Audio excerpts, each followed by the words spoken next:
Maybe this will make a good video. Let's find out. I just started to pick something up and I wanted to catch this on video. So supposedly it blows pretty good. Somebody test ran it and said it's blowing cool out of the dash. Here's our standing static pressure. It's a cool day of 66 degrees, but this engine's been running, so that's why it's at 90. If you know anything about the PT chart, your pressure temperature to the type of refrigerant. So if you don't, Google it. Google is your friend. So let's see, I have it in cloud hunting mode. We are gonna put this right here. Perfect. They make these for putting your refrigerant leak detectors. They make these nice little holders. Oh, and we're gonna put it right there. We're gonna watch.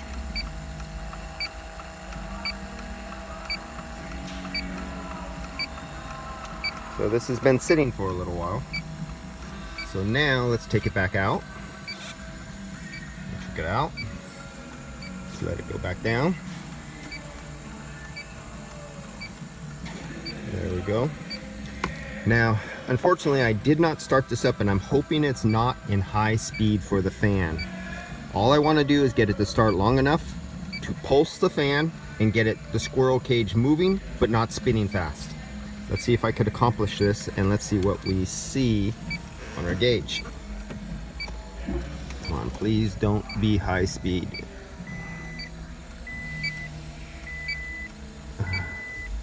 It's always hard to tell because it was just dripping. Okay, it's off.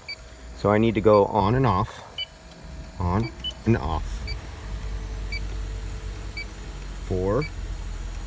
Let's go on and off again. On. Whoops. Low and off. Back up again. Low.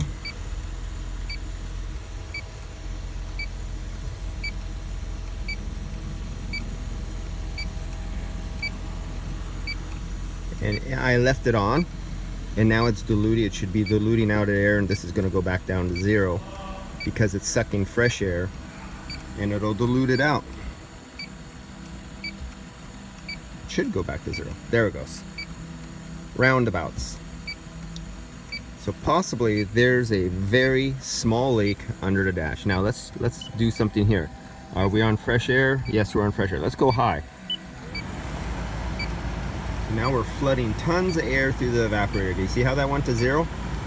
Because whatever refrigerant was stuck in that case, and I had the fan on low speed, it was enough that the parts per million could read something. But now that I'm taking outside fresh air in, I just flushed through the case and removed all the refrigerant out of there, and it can't pick up anything right now. So I suspect the evaporator, and it's a Prius, and it's old, and this is what happens. But supposedly it works. So let's go AC on. Low temperature. Recycle. We're not going to pick up anything in here no more because it's just too much airflow for this. So let's go back outside. My visual seen nothing, even on the condenser. We only had 2% air contaminated refrigerant. You hear? Listen. You hear the humming of the compressor? So it's kicking in hard because I commanded low pressure. I cleaned off the sight glass. There was nothing. The sight glass was filled with dirt, so you couldn't see it, so nobody else looked at this before me.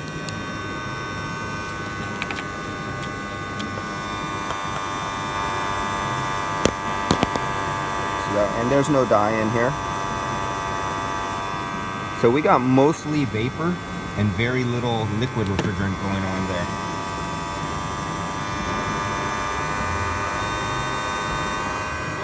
Okay. So our suction line temperature coming out of the evaporator is 77. So of course, for our 134, our superheat is very high. And the compressor is working very hard to cool, but it can't because our superheat is high, meaning and this almost looks like a good subcooling, but it can't be. But it's reading like that, even though I know the expansion valve is getting fed with vapor.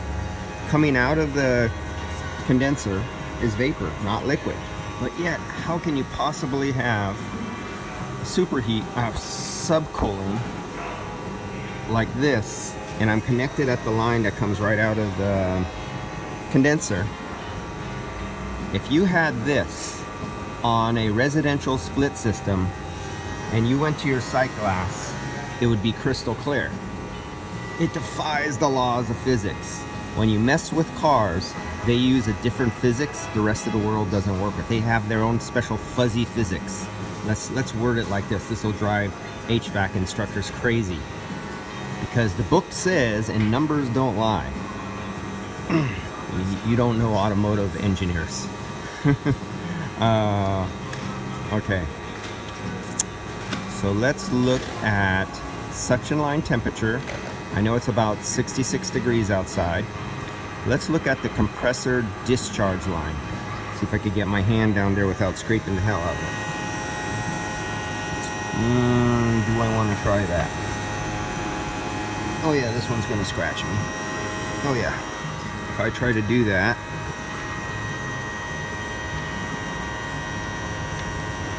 okay, so I'm taking the contact emister, and I'll watch this sucker start up.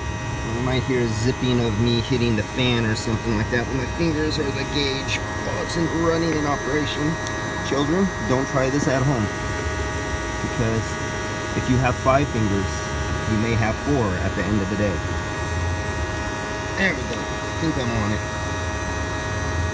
Feels like something. Okay. I'm down there on the discharge line of the compressor.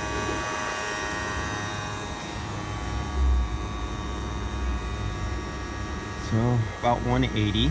And that's only just being started up a few minutes at a cool ambient temperature with no heat load or no sun load. And God dang it, I ripped my gloves on the interior. 181 degrees, and that'll probably go up to about 200 degrees because I know there's a lack of lubricant coming back, and the superheat is so high and there's no cooling effect coming back to the 3-phase electric compressor. So that thing is running pretty damn hot. And I'll tell you, if it was a 90 degree or 100 degree day out there, that'd probably be about 240 degrees coming out that line on the compressor, meaning the internals of the compressor would be approaching 300 degrees. Not good. All right, so I don't have the probe in the dash to give you a temperature. Oh, but it feels good. I like that. No wonder the technician said it was good. I totally agree with the technician. If I was a customer, or if I was a service writer or a mechanic and I came in here and started this, yeah, this is good. You're fine, sir. You don't need no AC. It's just fine. But did you see what the superheat was? Did you see that the expansion valve is getting fed 80% vapor instead of liquid? But yet, I'm gonna have to make a second video for you right now and throw a probe in here and let's see what the temperature coming out at about 50 degrees or so. I'm curious. Okay, I'll be back in video 2, and we have an overheating compressor and it's starving for oil return, and we have nice cool air. How about those take-off, jerk-off guys who use the little cans and fill it by dash temperature, saying, yep, there it goes, nice and cold, sir, give me your money, while the compressor is starving for oil and overheating. Great job, huh?